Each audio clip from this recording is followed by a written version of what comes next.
Alhamdulillahi wa kafa Rasulillahil Mustafa wa ala alihi wa sahbihi wa man wafa. Amma ba'd. Faya ibadallah, usi nafsi wa iyyakum bitaqwallahi faqad fazal muttaqun. Fala tamutunna illa wa antum muslimun. Faqala ta'ala mudhakkiran bidzalik: Ya ayyuhalladzina amanu ittaqullaha haqqa tuqatih wa la tamutunna illa wa antum muslimun. Ya ayyuhalladzina amanu idza nudiya lis-salati min yaumil jumu'ati fas'au ila dzikrillah wa dzarul bay'. Dzalikum khairul lakum in kuntum ta'lamun. Hadirin jemaah Jumat yang insyaallah tanpa kecuali seluruhnya dimuliakan, dirahmati oleh Allah Subhanahu wa taala. Mengawali Jumat ini, khatib mengajak pada kita semua untuk bersyukur kepada Allah Subhanahu wa taala masih diberikan kita semua kesempatan untuk menunaikan ibadah Jumat berjamaah. Ini adalah bagian yang mesti kita syukuri karena perintah Jumat dalam Al-Qur'an dilekatkan dengan kalimat iman, sekaligus menandakan ukuran tingkat keimanan seorang hamba. Quran surah ke-62 dengan namanya Al-Jumu'ah di ayat ke-9. Ya ayyuhalladzina amanu idza nudiya lis-salati min yaumil jumu'ah. Hei seluruh orang-orang yang beriman tanpa kecuali. Panggilannya menggunakan kata alladzina, disebutkan sebanyak 1080 kali dalam Al-Quran, menunjuk kepada objek tanpa batas. Besarkah, kecilkah, tuakah, mudakah, sepanjang punya iman. Diawali dengan kalimat ayyuha, ayyunya munada, haknya tanbih, penguat pengingat. Disebutkan 150 kali dalam Al-Quran. Seakan Allah ingin mengatakan, hei semua orang yang beriman tanpa kecuali, aku ingatkan kalian semua, idza nudiya lis-salati min yaumil jumu'ati fas'au ila dzikrillah. Jika sudah tiba ada panggilan untuk menunaikan salat Jumat, maka respon bergegas untuk ingat kepada Allah Subhanahu wa taala. Rumus tafsir mengatakan, jika ada informasi dalam Al-Qur'an, apakah berupa perintah atau larangan atau sekedar informasi saja, namun dibuka dengan kalimat iman, maka informasi yang disampaikan sekaligus menjadi ukuran tingkat keimanan seorang hamba. Salat, perintahnya dibuka dengan kalimat iman. Al-Baqarah ayat ketiga. Alladzina yu'minuna bil ghaib wa yuqimuna as-salah. Sebelum dilakukan salat dibuka dengan iman, maka salat menunjukkan tingkat keimanan seorang hamba. Semakin semangat salatnya, semakin menunjukkan imannya kuat. Semakin malas berkurang kuantitas salatnya, semakin menunjukkan imannya lemah.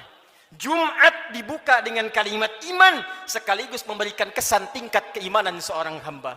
Alhamdulillah, dari sekian Jumat yang pernah kita tunaikan, sampai detik ini, kita masih diakui beriman kepada Allah Subhanahu wa ta'ala. Sampai detik ini, kita masih dipanggil oleh Allah Subhanahu wa ta'ala. Karena tidak setiap hamba yang tinggal di muka bumi bisa mendapatkan panggilan iman dari sisi Allah Subhanahu wa taala. Namun hadirin, dari sekian Jumat yang pernah kita tunaikan, yang mempertaruhkan keimanan kita di hadapan Allah Subhanahu wa taala, berapa Jumatkah yang telah berhasil kita lalui dalam pandangan Allah Subhanahu wa taala? Dalam catatan khatib yang sederhana, seorang baligh yang berusia 20 tahun setidaknya telah menunaikan 650 kali Jumatnya. Jika ia berusia 30 tahun, setidaknya ia telah menunaikan 1150 kali Jumat dalam hidupnya. Jika ia berusia 40 tahun, setidaknya ia telah menunaikan Jumat 1650 kali dalam hidupnya. Dari sekian ratus ribu Jumat yang telah kita tunaikan, pertanyaannya, berhasilkah Jumat yang telah kita tunaikan itu? Benarkah Jumat yang telah kita tunaikan dalam pandangan Allah itu? Maka perhatikanlah satu kalimat singkat yang menjadi ukuran keberhasilan Jumat kita dalam pandangan Al-Quran. Fas'au ila dzikrillah. Fas'au ila dzikrillah. Jumat yang benar itu kata Allah, bukan Jumat yang sekedar datang untuk formalitas, datang untuk sekedar duduk, mendengarkan khutbah, kadang-kadang mengantuk, bahkan ada yang tertidur lantas pulang begitu saja. Bukan itu yang diinginkan kata Al-Quran. Bukan Jumat seperti itu kata Allah yang didambakan. Fas'au ila dzikrillah. Sekian pekan kita menunaikan Jumat, ratus dan ribuan kali. Tujuan utamanya dzikrillah. Zikrillah, zikrillah. Hadirin, kalimat zikir dalam Al-Quran setidaknya ketika diungkapkan oleh Allah Subhanahu wa ta'ala secara umum memiliki dua makna utama. Zikir pertama adalah keadaan yang mampu mengingatkan kita kepada Allah, yang dengan ingat itu terdorong kita untuk meningkatkan ibadah kepada Allah Subhanahu wa ta'ala. Karena itu segala jenis ibadah dalam Al-Quran dinamakan dengan zikir. Kita menunaikan salat, salat disebut dengan zikir oleh Al-Quran. Quran surah ke-20 Taha ayat yang ke-14. Allah berfirman, Innani anallah, la ilaha illa ana, fa'budni wa aqimis salata li dzikri. Sungguh akulah Allah, Tuhan yang paling hak. Tidak ada Tuhan yang layak dipertuhankan, disembah selain aku, kata Allah. Fa'budni, maka sembah aku. Bagaimana caranya ya Allah? Wa aqimis salah, tunaikan salat li dzikri, sebagai bagian zikir kepadaku, kata Allah. Jadi saat kita menunaikan salat, itu adalah zikir kita kepada Allah Subhanahu wa ta'ala. Kita datang menunaikan ibadah Jumat. Di Jumat diberikan tausiah, di Jumat diberikan pengingat, di Jumat diberikan wasiat meningkatkan takwa. Di antara ciri takwa yang pertama adalah semakin banyaknya kita meningkatkan ibadah salat kita kepada Allah Subhanahu wa taala. Dzalikal kitabu la raiba fi hudal lil muttaqin. Siapa orang takwa ini? Alladzina yu'minuna bil ghaib wa yuqimunas shalah.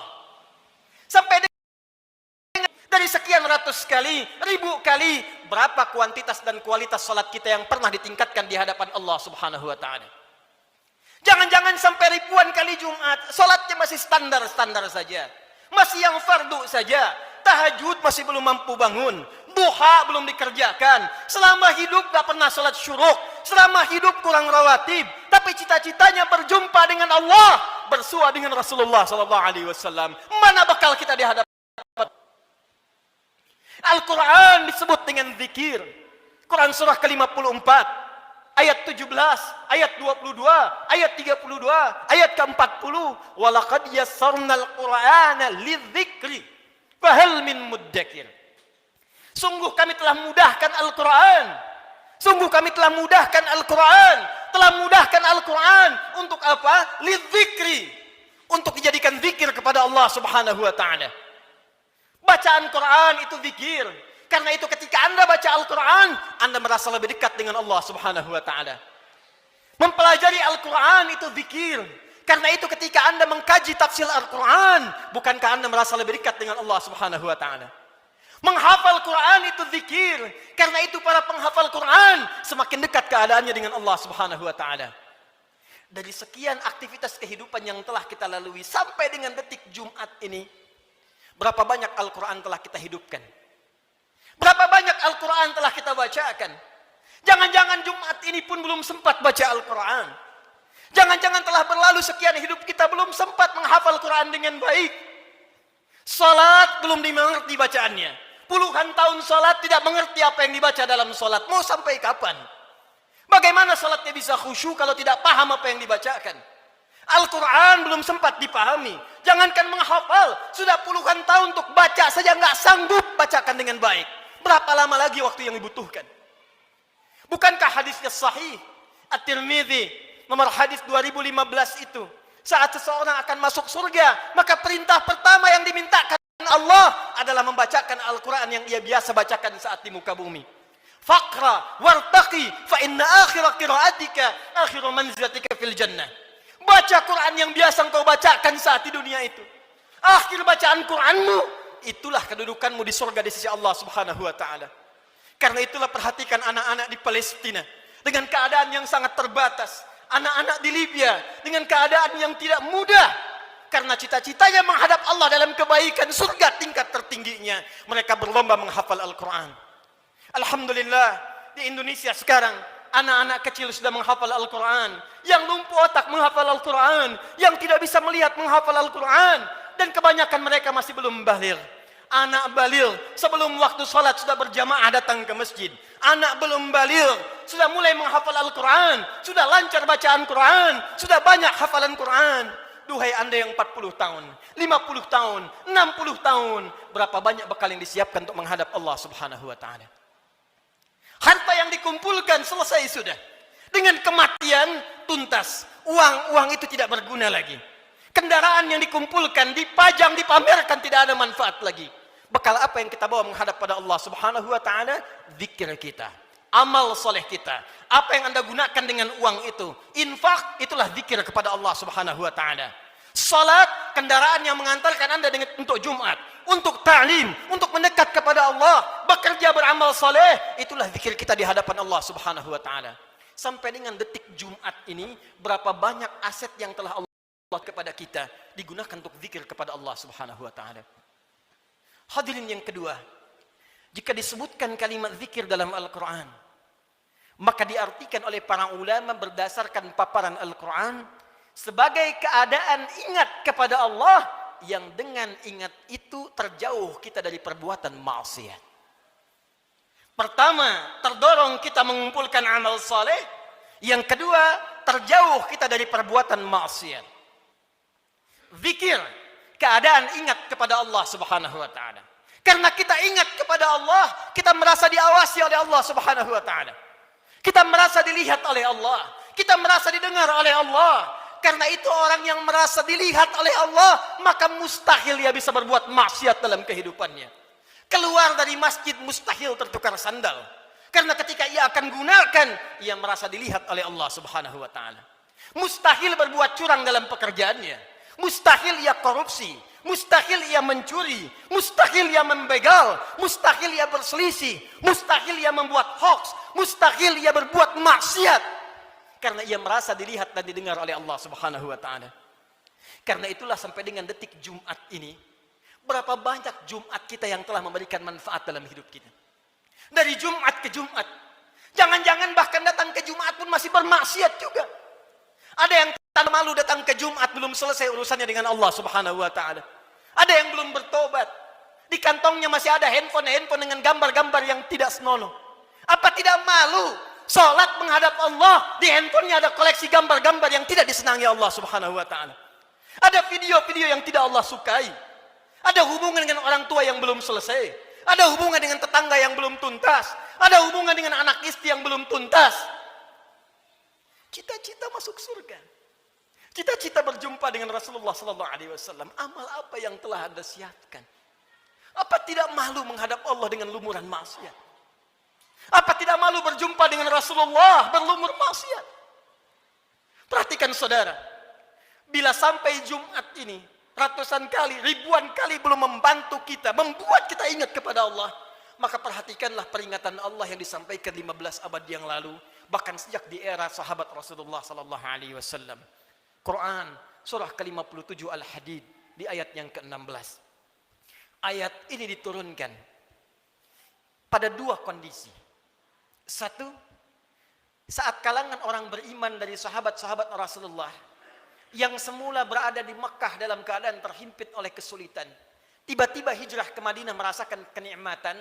Dengan nikmat itu bisa nyaman makan kembali, minum kembali, nyaman beraktivitas. Yang semula tertekan, terintimidasi saat berada di Mekah, hijrah ke Madinah mendapatkan segala kenyamanan. Dengan kenyamanan itu mulai lupa dengan Al-Quran, mulai lupa dengan kualitas salat yang sebelumnya khusyuk ditunaikan, mulai lupa dengan ingat kepada Allah. Maka turunlah Quran surah ke-57 ayat ke-16 ini. Alam ya'ni lilladzina amanu an takhsha'a qulubuhum li dzikrillah wa ma nazala minal haqq wa la takunu kalladzina utul kitaba min qabl fatala 'alaihimul amadu faqasat qulubuhum wa katsirum minhum fasiqun. Alam ya'ni lilladzina amanu, hei kata Allah, belum tibakah waktu bagi orang-orang yang mengatakan dirinya beriman itu kepada Allah, untuk serius imannya, untuk benar-benar mendekat kepada Allah, untuk benar-benar khusyuk menyembah Allah, lidzikrillah, untuk ingat Allah, untuk mulai sadar menyiapkan bekal pulang. Kalian itu akan wafat, kata Allah. Kalian pulang. Anda apapun pekerjaan Anda, kedudukan yang tinggi Anda dapatkan, harta yang banyak Anda raih, tetap Anda akan wafat. Orang-orang dulu wafat, yang kemarin wafat, yang sekarang pun akan wafat. Tunjuk diri Anda di cermin. Duhai Adi Hidayat, Anda wafat. Duhai Fulan, Anda wafat. Kata Allah, masih tidak sadar juga. Masih belum ada juga kekhusyuan untuk ingat kepada Allah. Masih belum sadar juga akan dihisab. Mana solat kalian yang satu amalan itu akan menjadi penentu amalan yang lainnya. Inna awwala ma yuhasabu bihil abdu yaumal qiyamati as-salah. Sungguh amalan pertama yang akan dihisab oleh Allah di hari kiamat, salatnya. Mana amal soleh yang dikumpulkan? Kenapa banyak maksiat yang dikerjakan? Apa belum tiba waktunya untuk khusyuk menghadap mendekat kepada Allah Subhanahu wa taala? Duhai hadirin saudara-saudariku sekalian, kalimat iman disampaikan oleh Allah dan membuka kalimat Jumat sekaligus memberikan kesan pengingat kepada kita agar kita setiap Jumat mulai mengevaluasi amalan kita. Jangan-jangan selama ini sibuk dengan dunia. Jangan-jangan selama ini sibuk dengan kehidupan dunia, lupa menyiapkan kehidupan akhirat kita. Jangan sampai kata Allah seperti orang-orang sebelum kalian, terlena dengan urusan dunia, lupa dengan permainan dunia. Karena itulah waktu kemudian semakin dilewati, lupa dengan Allah Subhanahu wa taala, sehingga ibadah dan Al-Quran tidak memiliki kesan lagi. Al-Quran hanya sekedar menjadi pajangan saja, ibadah jadi formalitas saja. Akhirnya Jumat pun tidak ada rasa lagi. Jumat hanya sekedar duduk, datang, kadang terlambat, nunggu khatib naik, setelah itu pulang, begitu saja. Al-Quran cuma jadi pajangan, hiasan saja dibaca, sulit. Salat cuma jadi formalitas saja. Kalau itu terjadi dalam kehidupan kita, maka tanda alarm harus dinyalakan dalam jiwa kita. Itu pertanda ada keadaan hati kita yang belum khusyuk menghadap Allah Subhanahu wa taala. Maka ditutup kalimat ini, wa katsirum minhum fasiqun. Maka kalau sudah seperti itu, kebanyakan lupa dengan Allah, ujung-ujungnya menjauh dan banyak berbuat maksiat. Karena itu, khatib ingin mengajak dalam waktu Jumat yang singkat ini, mari jadikan Jumat ini sebagai evaluasi untuk mendekat kepada Allah Subhanahu wa taala. Ingat-ingat satu saat kita pun akan wafat. Ingat anak-anak kita. Ingat orang tua kita. Demi Allah, sebentar saja renungkan. Setiap Anda berapapun usianya pasti punya orang tua. Mungkin di antara kita ada yang sudah wafat, yang ibunya berharap supaya anaknya mengantarkan amalan soleh. Anaknya rajin sholat, anaknya bisa baca Al-Quran, sehingga di akhirat dikumpulkan kembali. Duhai Anda yang para orang tua, saya yakin Anda pun punya anak, punya keluarga. Qu anfusakum wa ahlikum nar. Jangan sampai terpisah saat di akhirat nanti. Jaga diri baik-baik, jaga amalan kita, karena rasanya tibalah waktunya sekarang. Apa yang disampaikan Nabi di masa-masa yang telah lalu, hati-hati, akan tiba masa di mana maksiat itu akan hadir di sekitaran kita tanpa bisa dibatasi. Sekarang datang kepada kita sendiri. Di handphone ada maksiat, di TV ada maksiat, di internet ada maksiat, sehingga sulit membedakan mana yang benar, mana yang salah, mana yang baik, mana yang keliru. Pada saat itulah Nabi berpesan kepada kita, jika tiba masanya, segala berhijrah kepada Allah Subhanahu wa taala untuk memperbanyak amal soleh dan meninggalkan amalan yang sia-sia. Semoga kita dirahmati oleh Allah Subhanahu wa taala, segera diberikan kekhusyuan pada jiwa kita dan dikumpulkan dengan keluarga dalam keadaan yang baik untuk menghadap kepada Allah dan berpulang dalam keadaan husnul khatimah.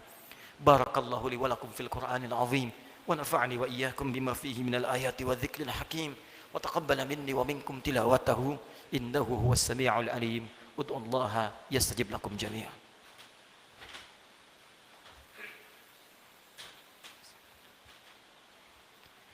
Alhamdulillah wassalatu wassalamu ala rasulillah wa ala alihi wa sahbihi wa man wala wa ba'du fa ya ibadallah usi nafsi wa iyyakum bitaqwallahi faqad fazal muttaqun fala tamutunna illa wa antum muslimun.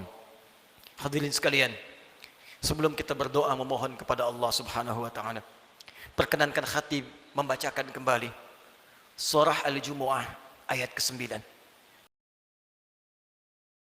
yang ibadah kita pada kesempatan kali ini.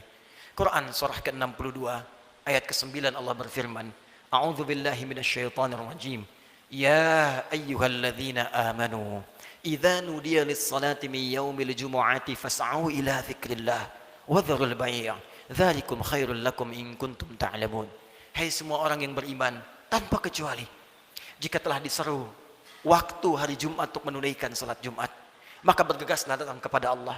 Lalu renungkanlah dirimu dalam Jumat itu. Berapa banyak zikir yang telah engkau kumpulkan sampai Jumat itu. Dan bayangkanlah sampai saat itu engkau diwafatkan oleh Allah. Cukupkah bekal Anda menghadap kepada Allah? Renungkanlah sampai Jumat ini sebelum kita berdoa. Apakah telah cukup sholat kita sebagai bekal untuk pulang kepada Allah? Apapun profesi kita. Pengusahakah Anda? Pejabatkah? Tentarakah? Polisikah? Ustadzkah? Rakyat biasakah?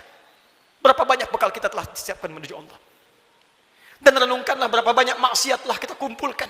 Malu di hadapan Allah kalau wafat dalam keadaan penuh maksiat. Mata bermaksiat, telinga bermaksiat. Berapa banyak lisan pernah digunakan untuk maksiat, mencela orang lain, ghibah, sehingga menjadikan hubungan tidak baik dengan sesama. Berapa banyak tangan telah dituliskan berbuat maksiat.